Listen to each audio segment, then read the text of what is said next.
સુવર્ણપુરી નામની એક અતિ ભવ્ય નગરીમાં કૌણાદેવી નામના એક રાજા રાજ્ય કરતા હતા.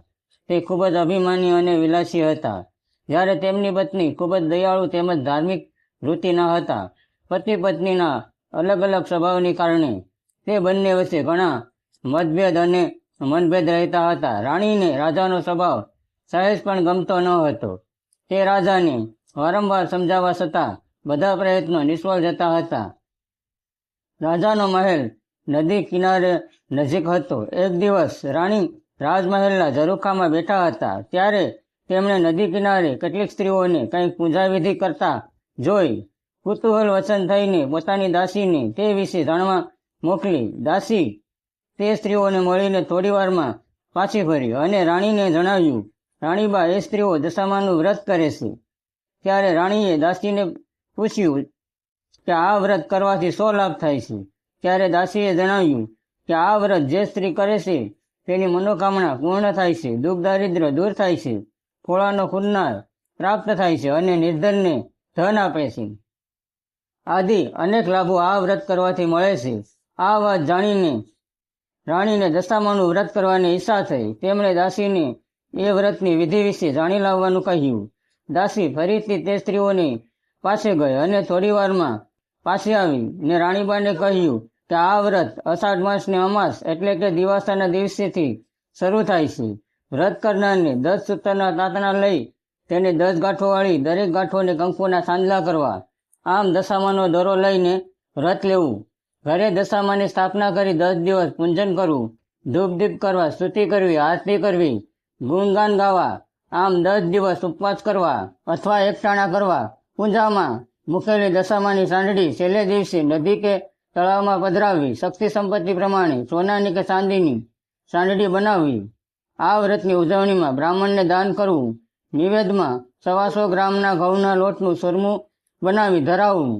પ્રસાદીમાં વેચવું. 10 દિવસ ઊંઘ ઓછી લઈ દશામાના જપ કરવા, તન મન પવિત્ર રાખવા. આ પ્રમાણે વ્રત કરી શકાય. ધાર્મિક સ્વભાવના કારણે રાણીને પણ આ વ્રત કરવાની ઈચ્છા થઈ. તેમણે મનથી વ્રત કરવાનું નક્કી કર્યું. તેમણે રાજાને આ વાત જણાવી તો અભિમાની રાજાએ વ્રત કરવાની સ્પષ્ટ ના પાડી દીધી. તેમણે કહ્યું કે આ વ્રત તો ગરીબ ગુરબા માટે હોય છે. આપણી પાસે તો ઘણી સુખ સાહેબી છે, ધન દોલત, નોકર ચાકર, બાગ બગીચા, રાજપાટ બધું છે, માટે તારે વ્રત કરવાની કશી જરૂર નથી. રાજાના આવા અહંકાર વચનો સાંભળીને રાણીનું દિલ ડૂબાયું અને તે ખાધા પીધા વગર સૂઈ રહ્યા. રાજાએ અહંકાર અને ગૌરવ અને અભિમાનમાં સક્ષુર થઈને દશામાના વ્રતનું અપમાન કર્યું. તેથી દશામાં ક્રોધિત થઈ ગયા અને તેમણે રાજાને સપનામાં આવીને જણાવ્યું કે તે મારા વ્રતનું અનાદર કર્યું છે, તેથી હું તારા પર કોપાયમાન થઈશું. ભયથી થરથરી ઉઠેલા રાજાની આંખ ઉઘડી ગઈ અને તેમણે રાણીને જગાડીને સપનાની વાત કહી. હવે જરૂર કંઈક આપત્તિ આવશે જે ભોગવ્યા વગર છૂટકો જ નથી. કાળની ગતિને કોઈ મિથ્યા કરી શકનાર નથી. રાજા રાણીને આ સપનાથી ખૂબ ચિંતાતુર હતા. તે જ સમયે રાજાનો એક અનુસાર સમાચાર લઈને આવ્યો કે બાજુનો રાજા મોટું સૈન્ય લઈને ચડી આવ્યો છે. રાજા રાણીને દશામાના સપનાની વાત યાદ આવતા જ તેમને ખાતરી થઈ ગઈ કે જરૂર કંઈક અશુભ થવાનું છે. તેથી તેમણે ગુપ્ત રસ્તે નાસી જવાનું વિચાર્યું. તે પોતાના બંને દીકરા તેમજ રાણી સાથે ગુપ્ત માર્ગે જંગલમાં જતા રહ્યા. તેઓ કદી ચાલેલા ન હોવાથી ખૂબ જ થાકી ગયા હતા. તેમની પાસે પગમાં પહેરવાની મોજડી પણ નથી. અણીદાર કાંટા પગમાં ભોકાય છે. ઝાખરના કારણે વસ્ત્રો પણ ફાટી ગયા છે. ફૂલ જેવા કુમારો ધોમધકતો તાપ સહન કરી શકતા નથી. પેટમાં ઘણી જ ભૂખ લાગી છે, પણ અન્નનો દાણો નથી. તરસ પણ ખૂબ જ લાગી છે, પરંતુ પાણીનું એક ટીપું નથી. સૂર્ય મહારાજ મધ્યાહને આવીને આગ વરસાવી રહ્યા છે. રાજા રાણીથી નાના કુમારોની આ દશા જોવાતી નથી. એવામાં તેમની નજીક એક વાવ પડી. રાજા રાણી બંને કુંવરોને લઈને વાવમાં પાણી લેવા માટે ઉતર્યા. કુંવરો 7મા પગથિયે ઉતરીને 8મા પગથિયે જ્યાં પગ મૂકવા જાય છે ત્યાં તો દશામાં બંને કુમારોને વાવમાં ખેંચી લીધા. રાજા રાણી આ જોતા જ ખૂબ જ ડઘાઈ ગયા. રાણી તો સાથી ફાડી રુદન કરવા લાગ્યા. રાજાથી રાણીનો આવો કારમો વલોપાત જોવાતો નથી, પરંતુ એ પણ લાચાર હતા. તેઓ રાણીને આશ્વાસન આપીને સમજાવે છે કે જેણે આપ્યા એણે લઈ લીધા, માટે વલોપાત કરવો છોડી દો. ધીરજ રાખો, માતાજીનો ક્રોધ શમશે ત્યારે સૌ સારાવાના થશે. રુદન કરતી રાણીને સમજાવતા રાજા રાણી આગળ ચાલ્યા. બંને જણા ખૂબ જ ભૂખ, તરસ તેમજ બંને બાળકોની વેદનાને કારણે ખૂબ જ થાકી ગયા હતા. તેથી રસ્તામાં આવેલી એક વાડીમાં થોડીવાર વિશ્રામો લેવાનું વિચાર્યું, પરંતુ જેવો તેમણે વાડીમાં પગ મૂક્યો કે તરત જ વાડીના બધા જ ફૂલો કરમાઈ ગયા. વાડીનો માળી વિચારવા લાગ્યો કે જરૂર આ બંને જણા પાપી જીવ લાગે છે, એટલે જ તેમના પગ વાડીમાં પડતા જ વાડી સાવ કરમાઈ ગઈ. તેથી તેમણે બંનેને વાડીમાંથી હાંકી કાઢ્યા. આમ રાજા રાણીનો અપમાનિત થઈને ધીરે ધીરે આગળ ચાલવા લાગ્યા. ચાલતા ચાલતા બંને એક નગરમાં આવ્યા. ત્યાંનો મુખી રાજાનો એક સંબંધી હતો, એટલે દુઃખમાં એ જરૂર સહારો આપશે એમ વિચારીને આશરો મેળવવા તેમના ઘરે ગયા. પરંતુ દશામાના કોપને કારણે એ મુખી રાજાને ઓળખી શક્યો નહીં અને તેમણે ભિખારી ગણી ને ગામની બહાર કાઢી મૂક્યા. રાજા રાણી તરત જ સમજી ગયા કે આ દશામાના કોપને કારણે બન્યું છે. હવે ત્યાંથી નિરાશ બનેલા રાજા રાણી આગળનો પંથ કાપી રહ્યા હતા. તેવામાં રાજાની બહેનનું નગર આવ્યું. રાજાને થયું કે મારી સગી બહેન તો દુઃખના સમયમાં મને જરૂર સાથ આપશે. એમણે પાદરે પોતાની બહેનને સંદેશો મોકલ્યો કે તેનો ભાઈ આવ્યો છે. બહેને પોતાના ભાઈને સોનાની ગાગરમાં સુખડી મોકલી અને સોના સાંકળી મૂકી, પરંતુ માના કોપને કારણે સોનાની ગાગર પિત્તળની બની ગઈ, સુખડી કોલસા બની ગયા અને સોનાની સાંકળીના બદલે ફૂફાડા મારતો કાળો નાગ નીકળ્યો. રાજાને વિચાર આવ્યો કે મારી જનેતા બહેન કદી આવું ન કરે, નક્કી દશામાના કોપને કારણે બન્યું છે. તેથી તેમણે આ ગાગર ત્યાં જ દાટી દઈને આગળ ચાલ્યા.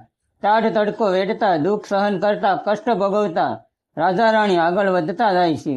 ભૂખના કારણે તેમના પેટમાં આંટી વળે છે. તેમને ચાલવાની સહેજ પણ હિંમત નથી, પરંતુ શું કરે, દશામાના કોપને સહન કર્યા વગર છૂટકો જ નથી. તેમ વિચારીને તેઓ નિશાસા નાખતા ધીરે ધીરે આગળ વધવા લાગ્યા. તેવામાં એક નદીના કાંઠે સીબડાના વાડા જોયા. રાજાએ બે હાથ જોડીને વાડાના માલિકને કરગરીને કહેવા લાગ્યા કે ભાઈ, અમે 7 દિવસના ભૂખ્યા છીએ, દયા કરીને અમને એક સીબડું આપો. માલિકને દયા આવવાથી તેમણે એક સીબડું આપ્યું. રાજાને નક્કી કર્યું કે આગળ જઈને થોડા આરામ કરીને શાંતિથી સીબડું ખાઈને ભૂખ મટાડીએ. તેવામાં એવું બન્યું કે એ ગામના રાજાનો કુંવર 2 દિવસ પહેલા રિસાઈને ભાગી ગયો હતો. સિપાહીઓ કુંવરોની શોધમાં નીકળ્યા હતા. દશામાના કોપના કારણે રાજાના હાથમાં જે સીબડું હતું તે કુંવરનું માથું બની ગયું. આથી સિપાહીઓ તેમને બંનેને દોરડેથી બાંધી રાજ દરબારમાં હાજર કર્યા. રાજાએ તાત્કાલિક તેમને જેલમાં પૂરી દીધા. રાણીને ઘણીવાર મનમાં થતું કે મારા પતિએ દશામાના વ્રતની અવગણના કરી છે, તેથી કુટુંબની માથે દુઃખના ડુંગર તૂટી પડ્યા છે. માટે આ વર્ષ તો અષાઢ માસ દશામાનું વ્રત કરીશ. આમ માને રીઝવવાનું નક્કી કર્યું. જોત જોતામાં 12 મહિના વીતી ગયા. શ્રાવણ મહિનો બેસવાના 2 દિવસ પહેલા રાણીએ કેદખાનાના ઉપરી માણસને દશામાના વ્રત કરવા માટેની ઈચ્છા દર્શાવી. દયાળુ ઉપરીએ ધર્મના કામમાં ના પાડી નહીં અને જોતી સામગ્રી લાવી આપવા વચન આપ્યું. દિવાસાના દિવસે સવારે નાહીને રાણીએ 10 શેરનો દોરો લઈ તેને 10 ગાંઠોવાળી કંકુ લગાવ્યું. દશામાનું નામ લઈ કળશની સ્થાપના કરી. તેઓ દોરાને કળશે બાંધી તેનું પૂજન કરી 10 દિવસ નખવડા ઉપવાસ કરી તન મનથી ખૂબ જ ભક્તિ કરી. આમ રાણીની અપાર ભક્તિ જોઈ દશામાનો કોપ શમી ગયો. માએ તેને આશીર્વાદ આપ્યા. તે જ રાત્રે દશામાએ નગરના રાજાને સપનામાં જઈને કહ્યું, હે રાજા, તે કેદ કરેલા સ્ત્રી પુરુષ તારા કુંવરના હથિયારા નથી, પરંતુ બીજા દેશના રાજા રાણી છે. તેથી તેમને તું છોડી દે. તારો કુંવર મોસાળમાં છે.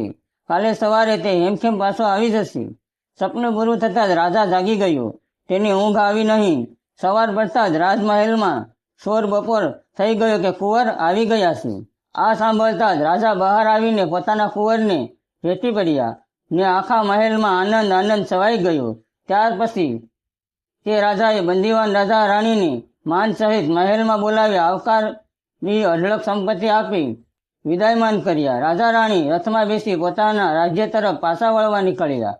રસ્તામાં તેમની બહેનનું નગર આવ્યું. ત્યાં જે રાજાને પોતાની જમીનમાં દાટેલી ગાગર યાદ આવી. રાજાએ ખાડો ખોદીને જોયું તો ગાગરમાં સોનાની સાંકળી અને સુખડી હતા. બીજી બાજુ બહેનને જાણવા મળ્યું કે પોતાના ભાઈ ભાભી નગરના સીમાડે આવ્યા છે. તેથી તે પોતાના ભાઈ ભાભીને આગ્રહ કરીને ઘરે લઈ ગઈ. 2 દિવસ રોકાઈને રાજા રાણી આગળ ચાલ્યા. રસ્તામાં મુખીનું ગામ આવ્યું. જે મુખી પહેલા તેમને ઓળખતો ન હતો તેણે રાજા રાણીનું સામયું કર્યું અને જમાડ્યા. ત્યારે રાજાને ખાતરી થઈ ગઈ કે પહેલા દશામાના કોપને કારણે જ કોઈ પોતાને ઓળખતા ન હતા, પણ હવે દશામાની કૃપા થઈ છે, તેથી બધે સ્વાગત થાય છે. આગળ જતા ફૂલવાડીમાં આવ્યા. સુકાયેલી ફૂલવાડી લીલીછમ બની ગઈ. જે માળીએ તેમને હાંકી કાઢ્યા હતા તેણે રાજા રાણીનું સ્વાગત કરી પાણી પીવડાવી આરામ કરવા માટે બેસાડ્યા. ફૂલવાડીમાં થોડો વિશ્રામ કરીને રાજા રાણી વાવની નજીક આવ્યા. વાવની પાસે એક ગરડા માજી પોતાના 2 બાળકો લઈને ઊભા હતા. રાજા રાણીએ તે ગરડા માજી પાસે પોતાના બાળકો જોતા કહ્યું કે, હે માજી, આ બંને પુત્રો તમારી પાસે કેવી રીતે આવ્યા? ત્યારે માજીએ પોતાનું અસલ સ્વરૂપ પ્રગટ કરીને કહ્યું કે મેં જ તારા બંને બાળકોને વાવમાં ખેંચી લીધા હતા, પરંતુ રાણીએ કરેલા વ્રતના પ્રભાવે હું તમારા બાળકો તમને પાછા સોંપવા આવી છું. આ સાંભળી રાજા રાણી બંને દશામાના પગે પડી ગયા, માફી માંગી અને દશામાં બંને જણને આશીર્વાદ આપી અંતર્ધ્યાન થઈ ગયા. ત્યારે શ્રી રાજા રાણી અને બંને કુંવરો પોતાના રાજ્યના સીમાડે આવી પહોંચ્યા. પ્રજાને જાણ થતાં જ રાજ્યમાં હર્ષ વ્યાપી ગયો કે દુશ્મન રાજાએ જેણે આ રાજ્ય પસાવી પાડ્યું હતું તે આ રાજ્યનો કબજો લીધા પછી બહુ હેરાન પરેશાન થઈ ગયો હતો. તેથી તે અસલ રાજાને રાજ્ય પાછું સોંપવા માંગતો હતો. તેને પણ ખબર મળતા જ રસલા સાથે રાજ્યના સીમાડે આવીને પોતાની ભૂલ કબૂલ કરી રાજાને તેનું રાજ્ય સંભાળી લેવા કહ્યું. લોકો વાસ્તે ગાસ્તે સામયું લઈને સામા આવ્યા. રાજા રાણી સુખીથી પોતાના મહેલમાં આવીને રાજ્યનો બધો વહીવટ સંભાળી લીધો. સૂર્યના તેજ પીઠે તેમની કીર્તિ વધવા લાગી. પ્રજાને આનંદનો પાર ન રહ્યો. આ રીતે રાણીએ 5 વર્ષ વ્રત કરી પૂર્ણાહુતિ કરી ઉજવણું કર્યું. તેમાં ઘણા બ્રાહ્મણોને જમાડ્યા. એક રૂપાની સાંઢળી બનાવી રાખી હતી તે ગામના મોટા પંડિતને દાનમાં આપી તેના આશીર્વાદ મેળવ્યા. એ દશામાં જેવી રીતે તમે રાજા રાણીની દશાવાળી તેવી તમારું વ્રત કરનાર તથા કથા વાંચનાર અને સાંભળનારની દશા વાળજો અને સર્વનું કલ્યાણ કરજો. બોલો દશામાની જય.